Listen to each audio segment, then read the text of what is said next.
Assalamualaikum warahmatullahi wabarakatuh. Perkenalkan, kami dari kelompok 5 akan menampilkan video hasil diskusi dari kami. Selamat menyaksikan. Baik, di sini saya akan menjelaskan tentang pembinaan hubungan internal dan eksternal organisasi. Dalam administrasi, hubungan internal diklarifikasikan sebagai a human relations, sedangkan hubungan yang bersifat eksternal disebut public relations. Human relation dalam administrasi. Human relations merupakan inti dari kepemimpinan, karena cara mengatur bawahan sekarang ini memang didasarkan kepada pendapat bahwa tidak ada dua individu yang sama dalam segala hal. Sedangkan public relations dalam administrasi ialah memberikan gambaran yang sejelas-jelasnya dan sebaik-baiknya kepada pihak lain mengenai semua aktivitas organisasi. Kegiatan public relations dapat digolongkan kepada dua golongan besar, yaitu yang pertama, kegiatan public relations yang bersifat formal. Yang kedua, kegiatan public relations yang bersifat informal. Pertama, public relations formal ialah kegiatan hubungan masyarakat yang bersifat formal dijalankan oleh pimpinan suatu organisasi yang dalam praktiknya sehari-hari. Pelaksanaannya diserahkan pada biro atau seksi yang biasa disebut dengan hubungan masyarakat. Yang kedua, public relations informal. Kegiatan public relations yang bersifat informal memegang peranan yang sangat penting. Bentuk utama dari relations informal itu ialah tindakan sikap dan perilaku anggota organisasi yang bersifat menjunjung tinggi nama baik organisasi.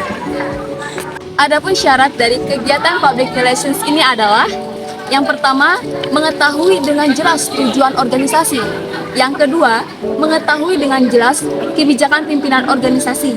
Yang ketiga adalah mengetahui dengan jelas latar belakang perumusan kebijakan yang telah selesai dirumuskan. Jadi, judul dari pembahasan pembinaan hubungan internal dan eksternal organisasi adalah human relations. Dalam arti luas, bisa dilakukan di mana saja, baik di rumah, di jalan, kampus, dan sebagainya. Tatap muka dalam segala situasi dan dalam semua bidang kehidupan sehingga menimbulkan kebahagiaan dan kepuasan hati kedua belah pihak. Sedangkan human relations dalam arti sempit adalah komunikasi persuasif yang dilakukan oleh seseorang kepada orang lain dengan tujuan untuk mengunggah kegairahan dan kegiatan pekerja.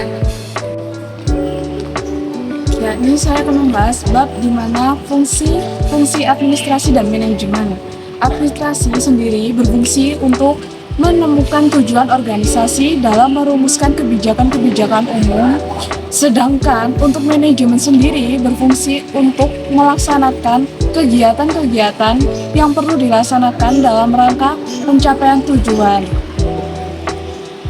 Lalu, dari fungsi tersebut muncul pengklasifikasian yang dimana ada fungsi organik dan fungsi pelengkap. Fungsi organik sendiri adalah fungsi-fungsi yang mutlak untuk dijalankan oleh administrasi maupun manajemen. Sedangkan dalam fungsi pelengkap, semua fungsi pelengkap sendiri tidak mutlak untuk dijalankan, namun lebih baik untuk tetap dijalankan. Kemudian, dari pengklasifikasian tersebut, muncullah beberapa teori dari para ahli, yakni yang pertama, Henry Fayol mengungkapkan ada planning, organizing, commanding, coordinating, dan controlling. Kemudian yang kedua, ada Luther yang mengungkapkan planning, organizing, staffing, directing, coordinating, reporting, dan budgeting. Dan masih banyak lagi para ahli yang mengungkapkan teori-teori fungsi tersebut dengan menyesuaikan organisasi yang telah dibentuk dengan tujuan yang sudah ditetapkan. Dalam studi kasus yang telah dimuat dalam Jurnal Fungsi Administrasi dan Manajemen dalam upaya meningkatkan efisiensi pelayanan pada Badan Penyelenggaraan Jaminan Sosial Ketenagakerjaan Cabang Bandar Lampung yang dimuat pada Juni tahun 2020, yang dimana dalam kegiatan administrasi mempunyai 5 bidang utama, yaitu kegiatan komunikasi, kegiatan kalkulasi, lalu kegiatan waktat, penyusunan laporan, dan kegiatan yang mengikuti prosedur rutin. Di mana setelah organisasi terbentuk dan kegiatan yang sudah ditentukan, maka penerapan fungsi manajemen administrasi meliputi rangkaian aktivitas sebagai berikut, yakni yang pertama, manajemen dan pengarahan yang dipelopori oleh Evans. Yang kedua, ada tata penyelenggara yang di mana pelopornya adalah Gregor. Yang ketiga, pelaksanaan secara efisiensi oleh Robinson. Yang keempat, manajemen menurut Haynes. Kemudian yang kelima adalah pengendalian dan pengarahan dari Norris. Yang keenam, pengarahan menurut Davis.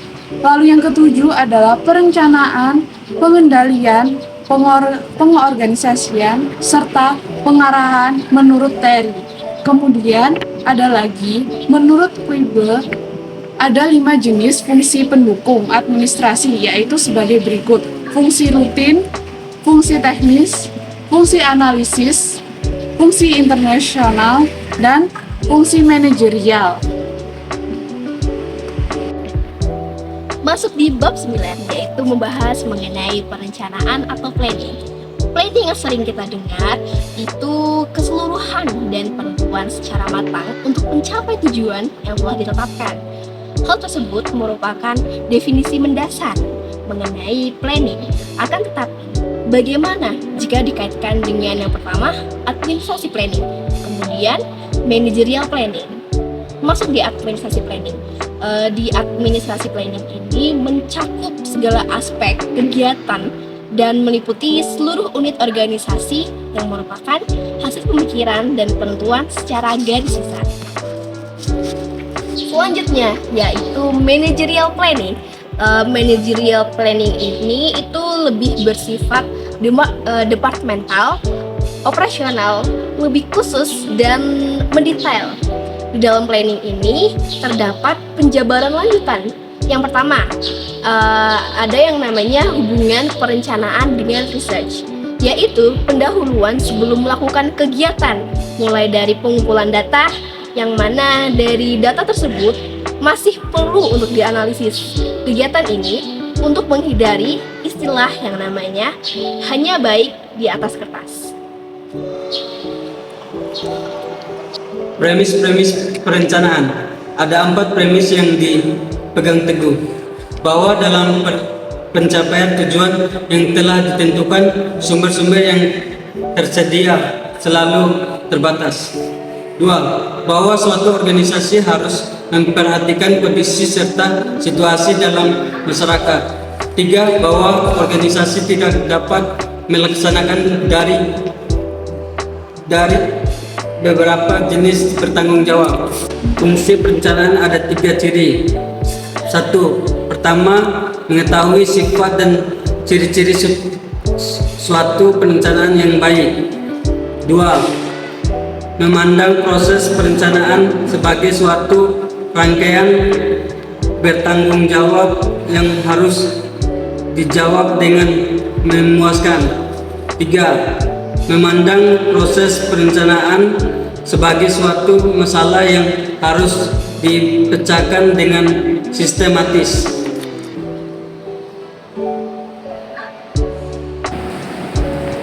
Saya ingin menjelaskan sedikit jurnal yang berkaitan dengan perencanaan sesuai dengan materi bab 9. Judul jurnalnya yaitu Perencanaan Pembangunan Ruang Publik untuk Kebutuhan Anak, studi di Kecamatan Pareng, Kabupaten Kediri.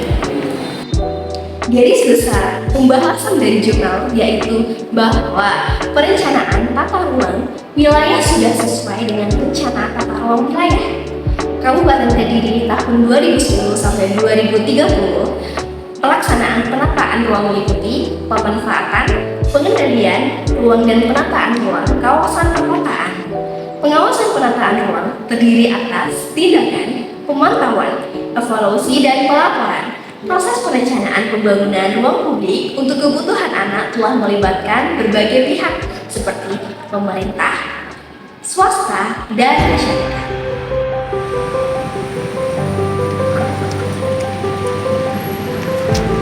Sekian penampilan video dari kelompok kami. Kurang lebihnya kami mohon maaf. Wallahul muwaffiq ila aqwamit thoriq. Wassalamualaikum warahmatullahi wabarakatuh.